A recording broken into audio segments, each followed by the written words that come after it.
গরম বৃদ্ধি পাচ্ছে। আমরা হরহামেশাই কলকারখানা, ইন্ডাস্ট্রি, জ্বালানি বাড়াচ্ছি, তারপরে আমরা সমানে বিল্ডিং করছি। এই সমস্ত কারণেই আপনার আবহাওয়া পরিবর্তন হচ্ছে, গরম বৃদ্ধি পাচ্ছে।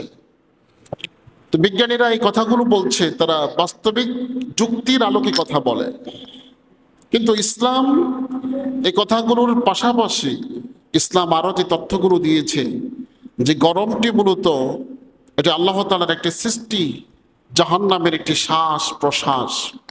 জাহান্নামের তাপ থেকেই এই পৃথিবীতে গরম তৈরি হয়, এই পৃথিবীতে শীত তৈরি হয়।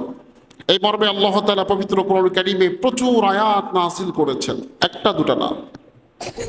যেমন আল্লাহ তাআলা বলে দিয়েছেন, ফাইল্লাম তাফআলু ওয়ালান তাফআলু ফাত্তাকুন নার আল্লাতী ওয়াকুদুহা